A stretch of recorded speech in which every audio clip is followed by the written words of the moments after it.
Okay. Yeah. Lady Wolf Pack on a whole nother level. Savage as they come, gang of female rebel. We got the sharpest claws, we got the whitest teeth. We coming for your lunch, but we only bring the heat.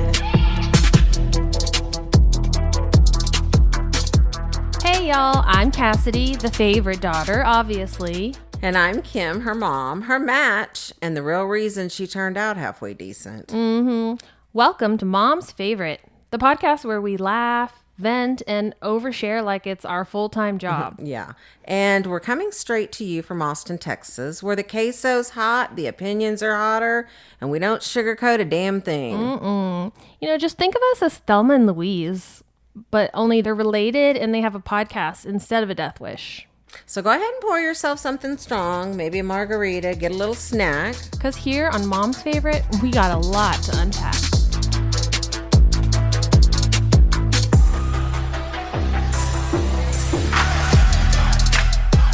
Hello, friends. Welcome back to Mom's Favorite. My mini-me has the week off, but don't worry, I'm not alone. The queen of all friends, the nicest, kindest goat of friends is joining me. Luressa Smith is part Paula Deen and a splash of Sue Ellen Ewing. Born and bred in the Lone Star State, raised right near South Fork Ranch, coincidentally. Lou, as we call her, is a Texas gal through and through. Today we're deep diving into her big, beautiful life and all its topsy-turvy twists and how she manages to make it look so easy. This hot grandma of 10 beautiful grandkids is dishing.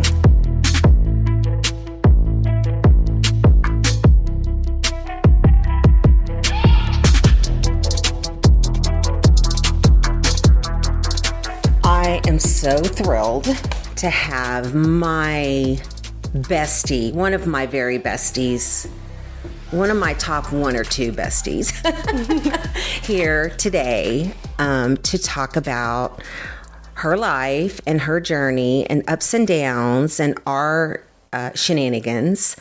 And I have Luressa Ellen Smith in the studio today. And say hi, Lou. Hi. I'm here. Yeah, so I've been looking forward to sitting down and chatting with you because you and I have a lot to talk about. We could have like a whole, I feel like we could have a series of chats on different subjects. We could.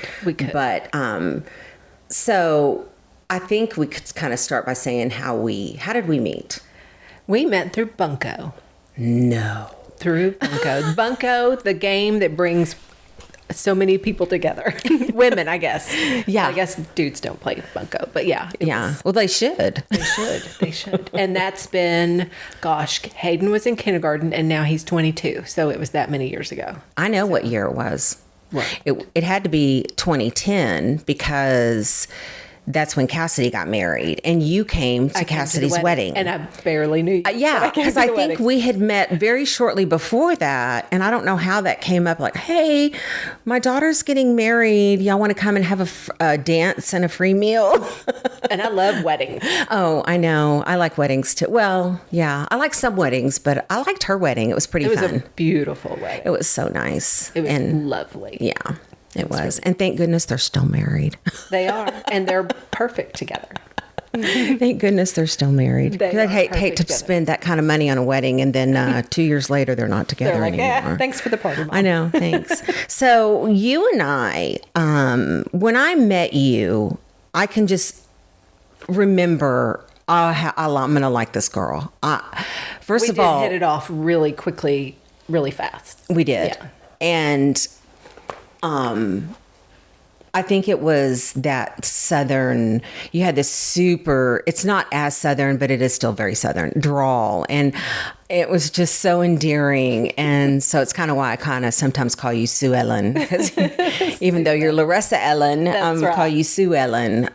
But yeah, I love that about you is just that kind of Southern charm about you. Thank you. Yeah, my Southern drawl comes out stronger if I'm with some of my family members longer. It just Well, and 10 years, and just think in 2010 or way back then, it really was probably more. Yeah, 16. It's kind of Dallas. Speaking of Dallas, so that's you were born in Irving, Texas. Born and raised. And tell a little bit. I mean, I don't know if I know everything about you, but I do know a lot of the details. But tell kind of just the thumbnail about your growing up and kind of about your family.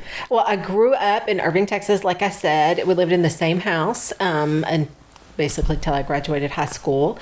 And I had a brother and a sister that were raised with me. I have an older brother too, who was 16 years older, so he wasn't in the same household. But my sister was 8 years older. My other brother was 18 months older. And then my dad passed away when I was pretty young, so I was basically raised by a single mom.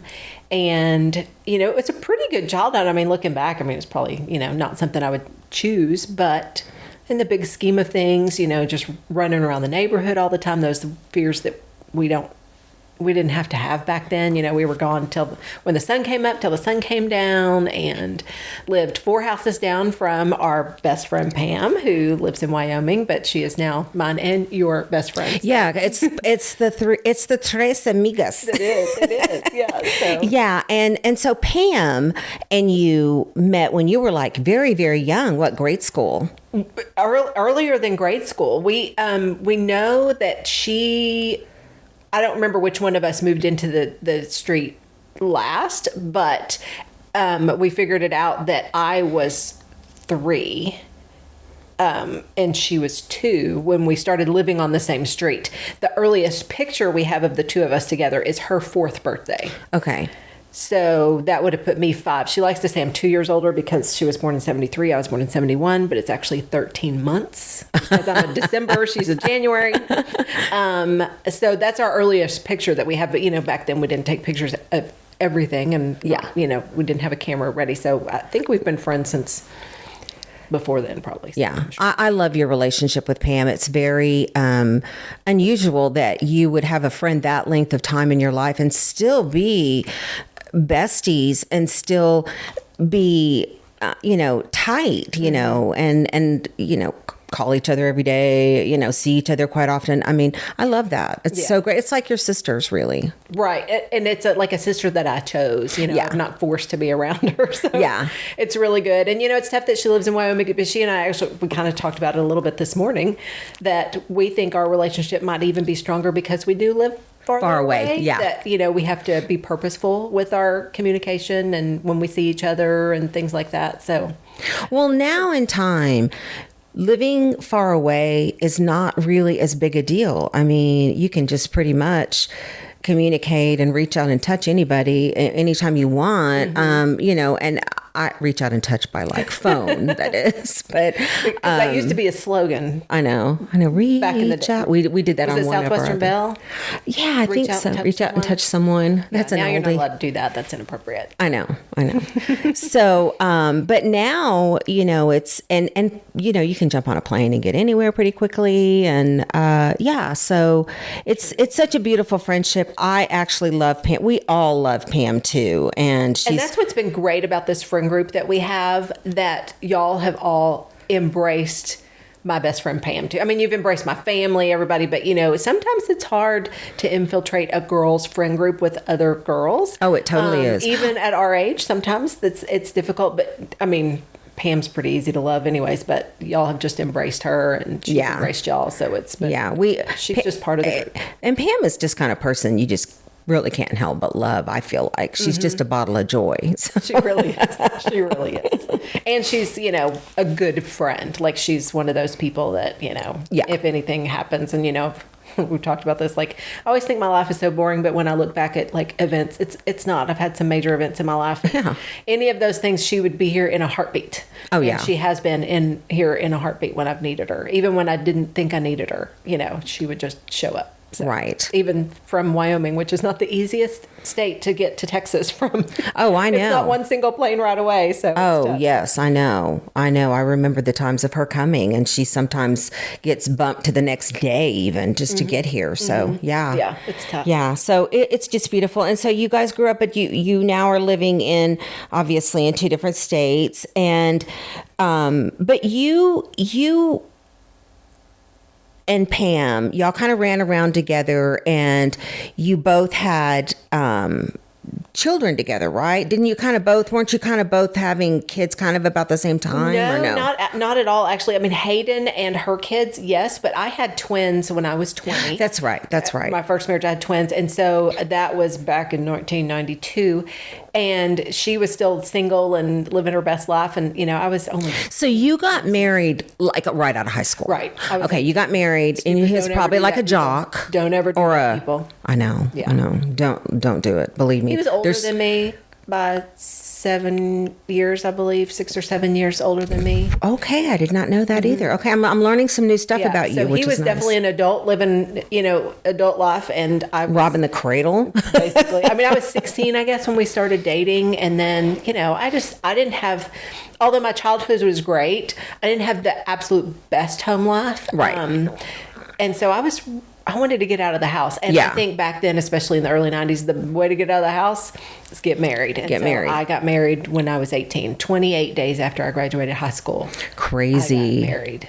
And nobody Crazy. tried to stop me, which somebody should have. I would not have listened, but it would have been nice to look back and go, oh, somebody thought that was a bad idea. Yeah. Someone cared enough Somebody to cared try to enough tell say, me. maybe you're a little too young for that. Yeah. It didn't last long. I mean, we were married 4 years legally. I mean, we had twins 2 years later, which is, that's a big event, obviously. And then 2 years after that, we divorced. So, Yeah, that's a lot. Yeah.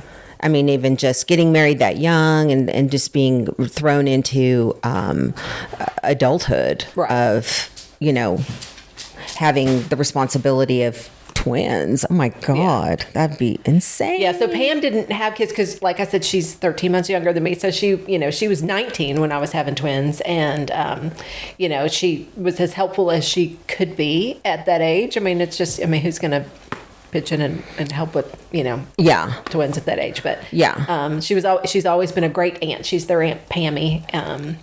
And so it's really good. But then, we divorced, and then I was single for a while, and then I moved to Austin in 1997 and for a job that I had here. And at the time, Pam stayed in the Irving area, and I'd always told her, if you ever want to move to Austin, And I remember one day she called me and she said, is it still a thing, like if I want to move to Austin, I can live with you? And I was like, yeah. She goes, good, my car's packed. Oh my goodness. And she basically moved in with me. I had a 1-bedroom apartment at the time on William Cannon.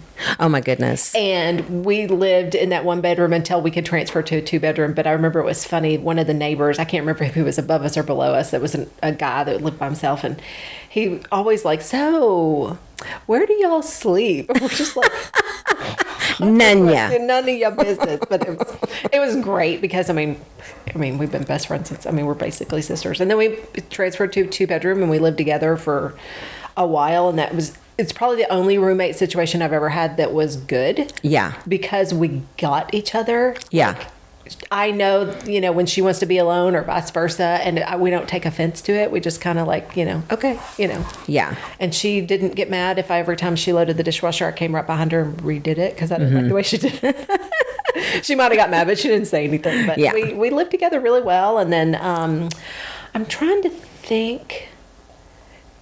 I don't think I had met Sam yet. Maybe I had met Sam at that point when we were living together. I think I had, which is my husband. Now I met him through work, and Pam and I think we're still living together. And she met somebody else, and I think she moved out and was living with him. And then Sam and I got married, and I moved back to the Dallas area after we got married. Pam stayed in Austin, I think. She could probably tell the timeline better. And then after a couple of years of marriage, Sam and I moved back to Austin again. And then we've been here ever since. So we moved here the second time in 2003. Yeah. And when you met Sam, he had 2 boys. Right. And you had the twins. The girl and boy. You had Preston. I'm not going to say the girl and boy twins, Preston and Megan. Right.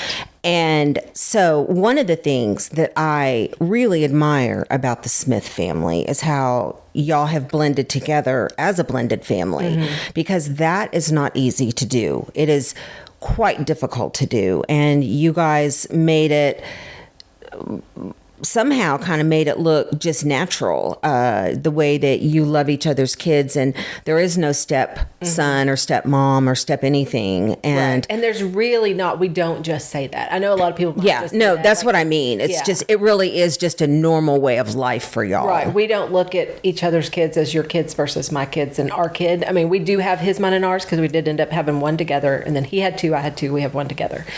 But he always treated my kids like they were his, and vice versa. And I truly, I think about it a lot. I look at how I love and care for Philip and Garrett, who are technically my stepchildren.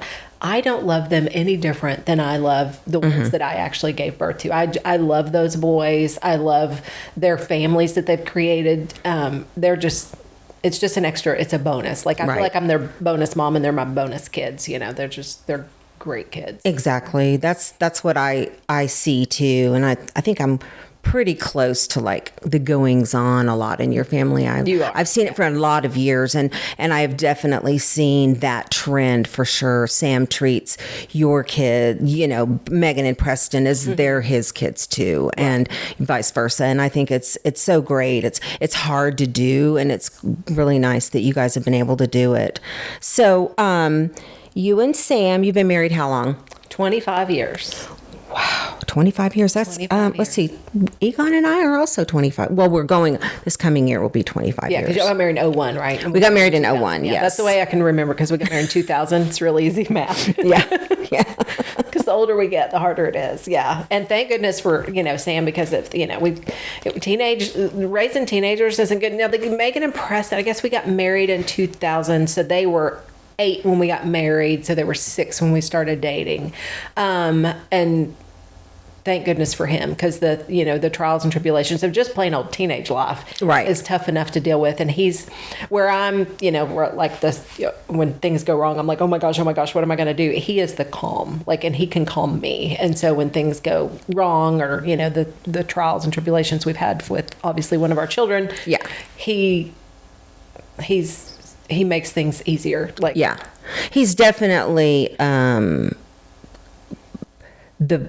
I'm going to kind of say the pillar of the family.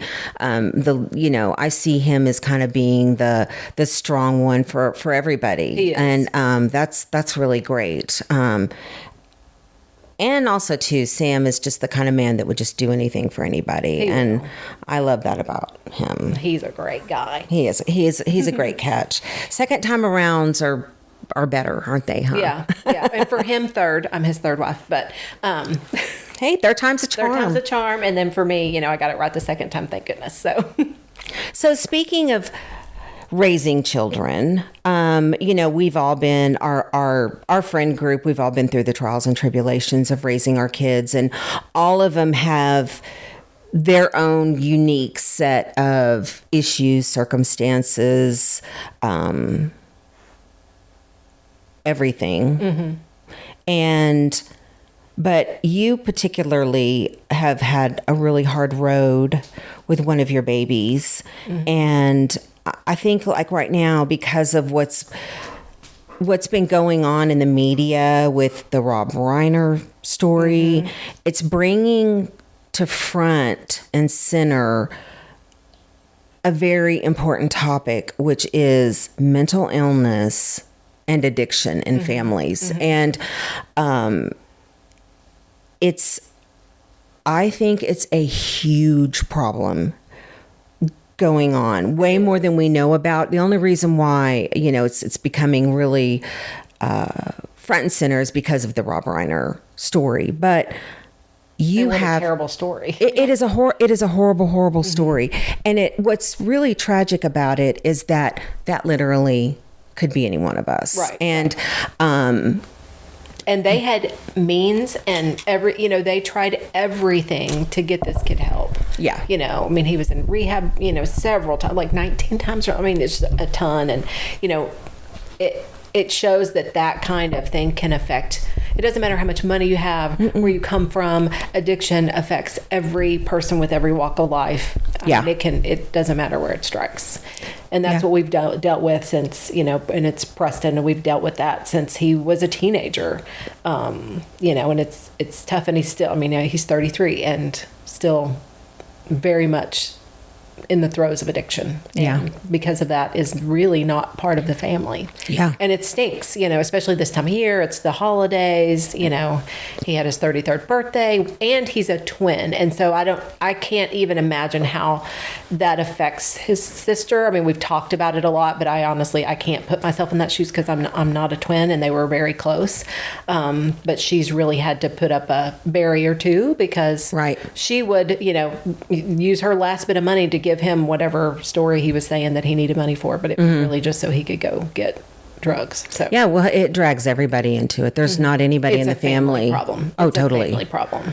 Totally. Yeah. And I don't think I saw that in the middle of it when he was younger, when we were dealing with it. We'd put him in rehab. We tried everything, and I don't know that he was ever clean for any long length of time. I mean, he even had gone to prison. I believe he was in prison for 6 years.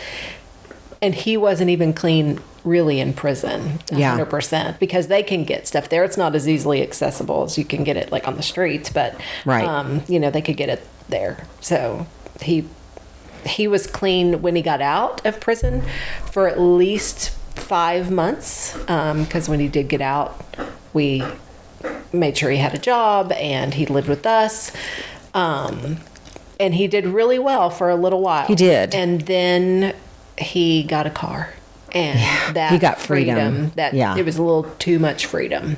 Yeah. And we had been through it so many times, we knew the writing. We could see, and we sat him down and said, we know what's going on. You have two choices. You either leave our house right now and go do your thing if this is the life you want to lead, or we'll put you in rehab again right this minute. And he chose to leave. Yeah. And I think I've seen him twice since then, and that's been 3 years. 3 years ago. Yeah. I remember all of that, what happened. And it really was, it's hard because you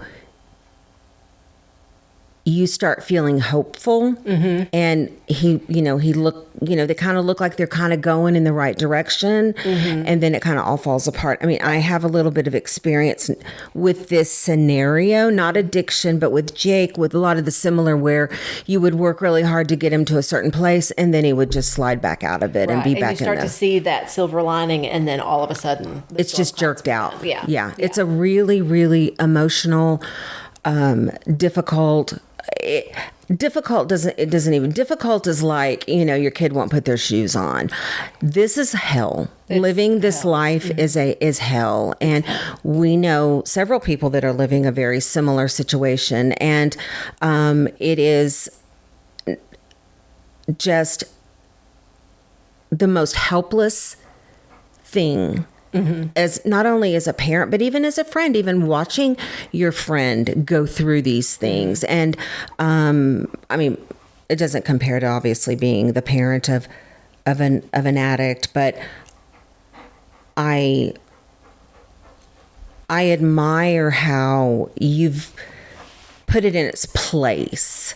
I had to. I think I really saw how it affected Hayden, because Hayden's 10 years younger. And so through all the, the stuff we went through when Preston was still at home when he was a teenager, and just, the volatility of that, of up and down, and, and seeing how it affected Hayden, and then him going to prison and then getting out. And luckily Hayden was very honest with me, and he's like, if he ever uses drugs again, he's dead to me. Like, I won't ever talk to him again. And Hayden meant it, because he saw everything that it did to our family and stuff. And so I had to really think, okay, if he's going to start using again, I can't focus on him. No. I have to focus not on me. I have to focus on me because I have to be healthy and happy and as sane as I can be for the rest of my family. I mean, we have 5 kids all together. We have 10 grandkids now. Wow. I can't let that one, bad apple spoil the bunch kind of thing, and it might sound selfish, but no, that does not sound selfish. I had to basically say, okay, I can't. Like, if this is the life you're going to lead, I've tried everything to get you not to lead that life. Like, we would put you in rehab. We would do whatever it took to get him clean and healthy and things like that. But if that's not what he wants to do, I just can't let you in my life. I just can't. Yeah. It's like a cancer. And if you can choose to not have that cancer in your life, you would. You're and right. so I have to put up a wall. So. Right. And that's the only way you can do it. Yeah. There is no, otherwise you and your entire family is going to go down. Mm-hmm. And that's just not fair. Right. It's not fair to the other people. And one of those grandchildren happened to be his daughter.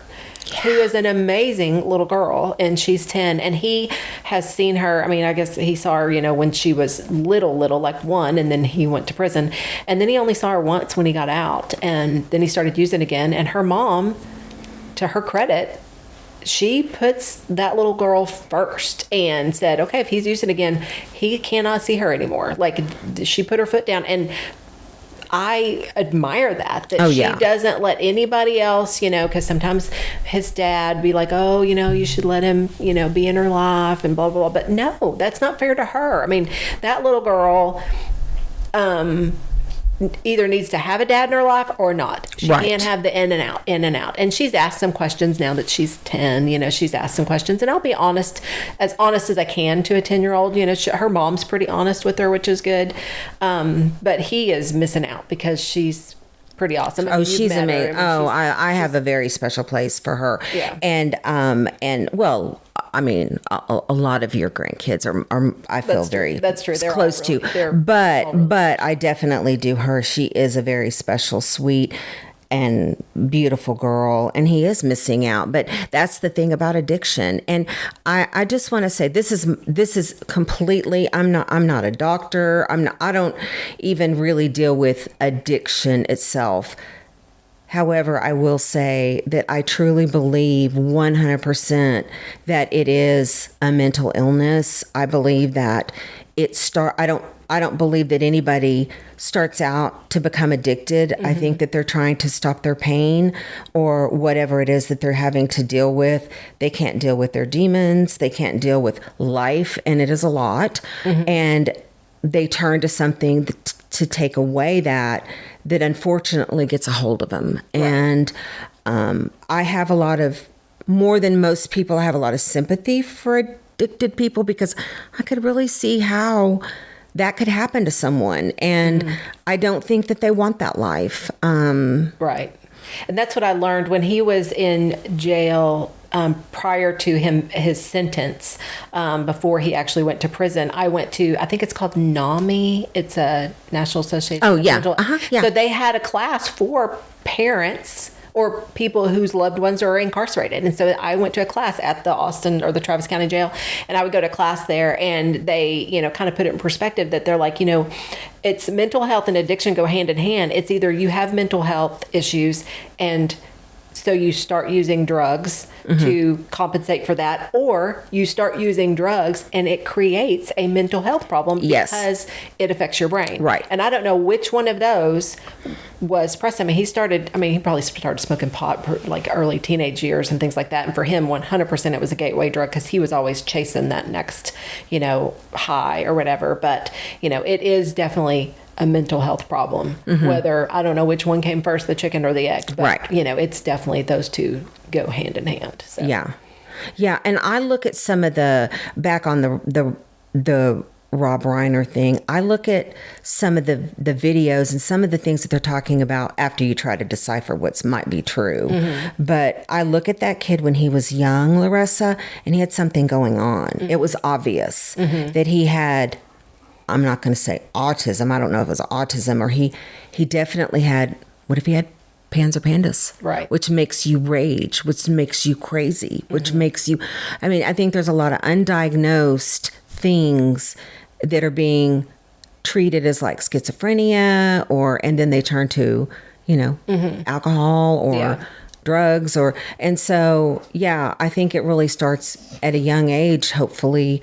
And I do know that they were saying that the parents really tried really hard. They just didn't know what to do. And I can really relate. We're not experts. I know. I can relate to that feeling because having been through a complicated situation with my child, I know where you're just like, what do I do? And to feel totally helpless and then to go to look for help, that's also very tricky. There's not a lot of help there. I do remember when Preston was younger, I had searched his book bag and found a lot of marijuana in there. It was obviously not for personal use. And I called the police on him because I was like, what do I do? Like, what do I do now? And so I called the police on him and they basically didn't want to do anything. They just took it and gave him a ticket. And I'm like, at that point, I think if it maybe if he'd gone to jail then when he was a young teenager, it might have been a little scarier for him and maybe he would have turned a corner. I don't know. Right. But he didn't, they gave him a ticket and he just thought, wow, I can get away with anything. Right. And that's kind of what he did. I mean, even now, I know he's been arrested several times since he's gotten out of prison, and he just goes in for a couple nights, and it's a little slap on the wrist, and they let him out, because it's probably a hot shower and a meal, and yeah. And for me, like the most peace I had with him was when he was in prison. And I know prison is not the safest place, but it's safer than living in the woods in Austin with all kinds of drug dealers and things like that. At least I knew where he was for the most part. And he was there through COVID. I mean, through all of that, so there was a couple of years I couldn't even see him because of COVID and I had major surgery and things like that. But, for a long time, that's where we visited him. And when he was younger,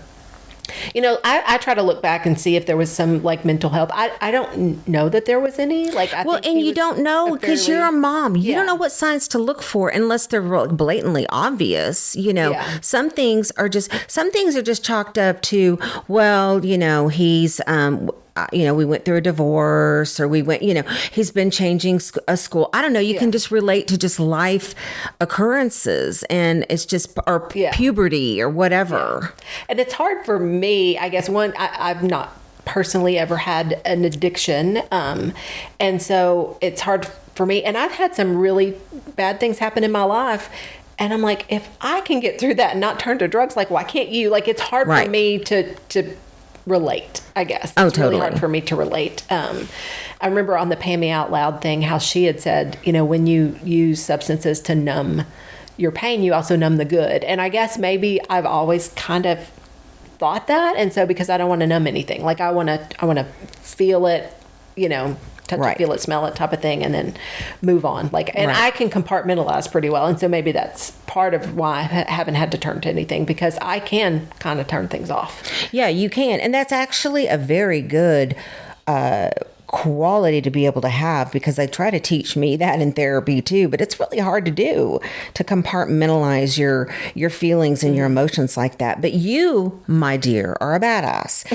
and along with your badassery comes this bionic body that you now have. And so it's a little broken today. Dun, dun, dun, dun. Yeah, and I mean, you're amazing. You're all what are you, titanium? Cobalt. What are you made of? They said it's cobalt. Okay. Yeah, it's cobalt. Okay. Yeah. So you had scoliosis pretty seriously. I did. Severe. I would say severe scoliosis. Yeah, it was over 56 degrees. I had two curves, an S curve, so I had two different curves, and they were both over 56 degrees each. So they were pretty significant. Yeah. So. And back, when they first diagnosed me when I was like in 6th or 7th grade, they thought, oh, we'll wear a brace until she quits growing and then it'll be fine. Because back then it wasn't as significant of a curve. I think they know now that that's not the case. If the curve just happens to be over like 20 degrees when they find it, bracing's not going to do it. As you get older, they say it gets like about 1 degree worse per year. Mm-hmm. And mine just kept getting worse and the pain kept getting worse. So I finally decided to get it fixed when I was 48, I guess. It's been 6 years. Mm-hmm. So I don't know, math, 54 now. Yeah. So it's been 6 years. So I had my scoliosis repaired, and during all the pre-testing for my scoliosis repair surgery to make sure everything was good, because my doctor was fantastic on checking everything, they found I had something called OPLL in my neck, completely unrelated, but had to be fixed first. So my spine is fused basically from the base of my skull, from C2 all the way down to my pelvic bone. So crazy. Fully fused.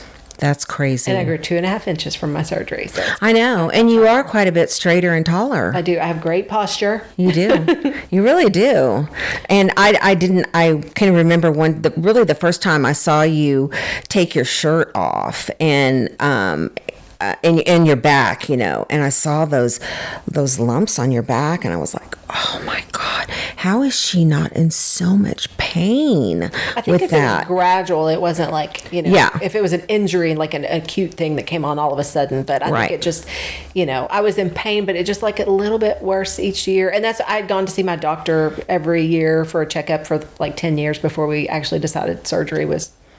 And that was a huge, I mean, you're talking just basically just putting a rod down your whole back and up through your neck. And that's big. That's huge. You're probably the best patient that I've ever seen. You never complain. You don't, and you cannot take pain meds, which is beyond me. You don't even get the benefit of going through all this by getting some good drugs, because you don't take good drugs. I do not do well. I could not be a drug addict. You couldn't. I don't think vomiting is very fun. No. So you went through all that. I remember all that. It was a lot. And luckily you had Sam there to pretty much nurse you through the whole thing. He's a really, really good nurse. He's a fantastic nurse. So that's good. Yeah. So some of the things that that you and I, we do like a lot of fun things together. We have like a lot of similar likes, We have a lot in common. You're definitely my travel buddy, because I love traveling, and I can't travel. I mean, I travel with other people, but I get I'm easily irritable. I don't know if it's menopause. I'm sure it is menopause, but like things bug me. And certain, like if I'm with somebody and they're doing things a certain way, or they don't fit with my mold of the way things are, and you and I fit good together. We do. We travel really well together. Yeah. But I think it's hard to travel with people. And I think it's nice when you find somebody that you can travel well with. Yeah. Together. So and we like the same travel things. well with together, Pam, and you and I. We all shared a room in Mexico. Yeah. Was it Mexico? Yeah. Yeah. We all shared a room together, and we are good. Us three together, we can travel well together. So yeah, it was that was fun. And we love Vegas. We love Vegas. We love gambling. We love gambling, period. Any kind of gambling, sure. I will say, if I had an addiction, if I lived near a casino, I would be one of those. A casino? A casino. Take me to the Take me to the casino. It's a lady we love on TikTok. I don't remember her name, but she's so cute crazy. as a bug, and we would like to go scoop her up and take her to the casino. I know. I'm going to go get her. If I lived near a casino, I'd probably be in trouble. That might be where my addiction would lie. So I know. it's probably good that I know, because you and I literally have been in Vegas, and we literally were about to pawn our rings. Okay. Yeah. Her ring, because it's bigger than mine. Definitely her ring. Yeah. Well, we might have had done them both. We ended up going to play bingo because we had lost so much money. We We're literally like, came home with like $1 in our wallet. We and literally bingo have come in home with Vegas no money. It's not fun. Bingo in Vegas is lame. No, bingo is in Vegas. And I've even tried it a few times thinking, well, maybe it's different, but it's not. No. It's always the same. And then they win, and they're like, you won $38. And I'm like, oh my God. Like, why am I even here for $38? This is not even worth my time. Like the bingo here pays off. Get me to the high roller room. That's right, high roller. Yeah, we love gambling, and we love casinos together. We love casinos. We especially love Plinko and Wheel of Fortune. And I don't hardly see those anymore. The Wheel of Fortune ones. They're just those digital Wheel of Fortune and they're ones. not as good. And I haven't seen Plinko since you and I played that Plinko one time at the Paris in Vegas. I haven't found it since. They need to bring it back, Vegas. So what's your favorite hotel in Vegas? Well, it used to be the Cromwell, but the last time we stayed there, it was not good. But I heard Lisa Vanderpump bought it, so maybe they're going to revamp it. Yeah. I don't know. It's hard to say. I know, because my husband's a big gambler too. He and so and actually every date we ever went on while we were dating had gambling involved, either the horse races or the... Oh, yeah, he is a big yeah, gambler, he's a big Sam gambler. is. So we always did stuff. And we'd gone to Vegas. We've gone at least every year, sometimes a couple of times a year. I mean, he's gone a couple of times in 1 month. And we never stayed at the same hotel probably for the first 20 years. We always stayed at a different hotel. Yeah. Here's a funny story. The first time we ever went to Vegas, I think it was the first time. No, it wasn't. Yes, it was the first time, and it was actually when he semi-proposed. But he said, I'll book the flights, you book the hotel. And I was like, okay, I had never been.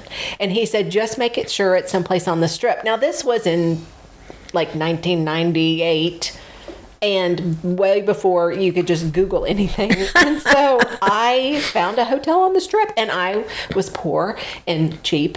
And so I booked this hotel, and we got there, and it was a motel.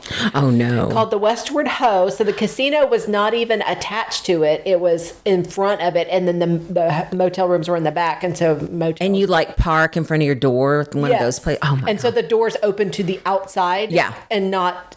A hallway. Yeah, not a hallway. And so he was like, oh my gosh, serious. But it's one of our favorite memories because that's where we booked. And it's gone now. It's like... I remember Westward Ho. The Westward Ho. Yeah, the sign is at the sign graveyard. Sign graveyard, yeah. Yeah, so- that was a fun place, the sign place. So that was the first place I'd ever stayed in Vegas, and Sam was like, no more. You can't pick the hotel anymore. So we've since graduated. I think last time we stayed... Oh, we stayed at the Wynn. Last time Sam and I went, we stayed at the Wynn. It's definitely a step up from the Westward Ho. So I think the Wynn, hotel-wise, because everything's like automated, you just push a button and it closes the windows. I think the Wynn is probably one of my favorites, but it was really, really expensive. It is. Yeah. It really is. But my favorite place is the Cosmo, of course. But that place is getting outrageous. I've never stayed there. I guess it's like $500 a night, just like for just like on the regular. The hotels used to be really cheap. Yeah. And the food was really cheap. And then you spend all your money gambling. And now even food is really expensive. Yeah. You can't, I mean, it's not the same as it used to be. But I will say, so, you know, we go to Vegas quite a bit. After COVID and everything shut down, I think that they really had to work hard to get all their money back, because we still went after that and never won. Like before, you go to Vegas and you get up and down, you know. But then after COVID, it was like you never got up. It was always down, down, down. But the last time Sam and I went to Vegas, I don't remember when it was. Was it May? I think it was in May. We both won pretty good. So we actually both left with, you know, a little bit more than we got there with. So it was good. It was a good trip. But it wasn't May. How far? It was when my mom had this September. Okay. We were there. My mom had a stroke while I was there. Oh, nice. So she's okay. She's good. She's good. She's good. Feisty. Patricia's doing good. Yeah, she's good. So, I absolutely love all of our adventures, and I love all the time that we get to spend together. And we don't get to spend as much time together anymore, but we still do get to see each other quite a bit, more than I thought when you moved out to that ranch. So you and Sam bought property, and you now live in Briggs, and you built this beautiful house and not only house, but you've got other buildings too, and an apartment and a garage and a shop and a pool and a what is that big water tank and I don't know, and knowing Sam, every time you're out there there's some other new little project he's got going on. But he's always so what made y'all decide to do all that? Well, it's a big it was step. in 2021 or 2020. We, you know, Hayden was going to be graduating high school in 2021, and at the time he was going to join the service, and he changed his mind after that, but that's a good thing. I'm glad he didn't leave me. But we knew he was graduating high school, and we wanted to move to the north side of the Austin area just because the kids were here, and the older kids were here, and they were having grandkids, and we wanted to be closer to them. And at first we thought we'd just buy a house up that way. And so we looked in like Crystal Falls. We looked at the different neighborhoods up there in like Leander and Cedar Park area. And then we just kept like finding little pieces of property that were like land and things like that. And, but kind of close in, like Liberty Hill was as far out as we were seeing. And then we just by chance found this property. And it was the gated community in Briggs, but each lot is at least 12 acres, anywhere from 12 to I think the biggest one is like 90 acres. And we went out there and we loved it. It was beautiful, but Sam said it's too far for him to drive to work because he still works and goes into the office every day. But then we'd looked at some other lots and closer into town, but just didn't have the same appeal. And the more we drove out there, the less that drive was for him. And then we just fell in love with it. So we decided, okay, that's it. And so we bought 2 lots right next to each other. So we bought a 12-acre lot and a 13-acre lot. So it gave us 25 acres, and we built our house. And then a lot down the street went for sale, and so we bought that one. So we have another 20 acres down the road. And then the lot right behind us, which was connected to our property on the backside, went for sale, and that was another, I think, 17. So it gives us 43 acres that we sit on. Okay. And then we have another 20 down the street. So it's really nice. We have our little, our little slice of heaven. The kids can hunt and just roam around in the woods, and it's quiet, and it's exactly what we need. Our little peaceful. Delilah's over there chomping on something. So. Yeah, it is a beautiful place to go. I talk about it often. I've talked about it a few times on my podcast and talked about just how relaxing it is and wonderful. And I love the chickens and the I don't know, it's peaceful. Mm-hmm. And you've also made some lovely new friends out there, and we've gotten to meet some of your I love kind of connecting with new people and meeting Earl and Sandy. It was so fun. They're really great people. I mean, we found some great friends. Yeah, Mary and Roger. See, look, I like them. My friends now too. That's right. You know them all. I know, and you've got to meet the rest of them because there's several others around too. And there's, even though we're all spaced out, because like I said, all of us have at least 12 acres, so we're kind of spaced out. We're very, very close, and it's just been a great, because most of us, I think Candace and Bradley still have a young kid at home, but most of us are empty nesters, so we're all in that phase of life. And so we kind of, because we are older and haven't this kind of property, we depend on each other a little bit to help out. So, and it's really nice because we're like, hey, can I borrow your tractor today? And they're like, sure. Can I borrow your skid steer? So it's really nice. So. Yeah, it is definitely for sure seems like a tight community. Everybody kind of gets along and socializes a lot too. And I like that. That's great. Because I imagine it can get kind of lonely living way out. But of course, you're never home. Road warrior. I'm go all the time. I know, but it's good. 2026, I'm going to try to be home a little bit more. So, which will be good. So is that kind of what are your goals for 2026? Do you do like resolutions? No, I kind of tell myself, it's not one of those things I put out there for everybody. I did the same ones everybody do. Like, I want to get healthier. Because one of the things, I recently had a fall and broke several ribs and all that good stuff. And I thought, if my muscles were a little bit stronger, maybe I wouldn't have broke so many bones during that fall. So one of the things I want to start really working out and building a little bit muscle. I'm getting older. I don't know how much muscle I can build at this age, but I'm going to try and or at least try to maintain. I have that same problem too. I've noticed that it's getting a little bit harder to, get up and get down, and my leg strength doesn't seem to be where it used to be. But I imagine your leg strength is great because you have to compensate. I have to do everything with You have to compensate a lot, and you do a lot of maneuvers there that are like, woo, she's bendy girl over there. So, I have been so fortunate and have been given the gift of witnessing and participating in so many Smith family shenanigans and fun times, and sometimes trying times too, but it's a very tight and loving family, and y'all are loved by many. Thank you so much for coming and talking to me. But I don't want it to be the end, because I really want you to come back and maybe we can do some book reviews or show reviews or I don't know, just chatting about what we're up to and what we like to do, because you and I love to talk. We do, and we can talk. And I know. we talk I think we talk every day. You're one of the few people that actually talks to me rather than text. We do text too, but we don't text as much. And So we do have a lot of can't see. conversations. I can't see my phone. So if I don't have my glasses on, I'm going to call you because I can't see a text message. Well, and knowing you, I'm getting older. you're probably in the car. I am in the car. And that's when I like to talk on the phone is when I'm in the car. So I'm in the car a lot. I know. Well, and it makes the time go by.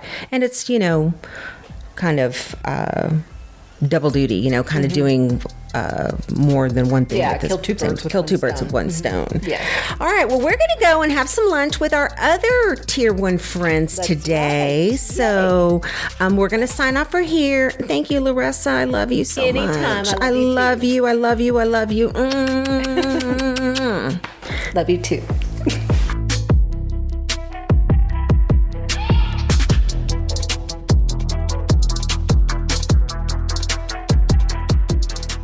I just want to thank Luressa for sharing her story so openly and for always showing up with strength and grace.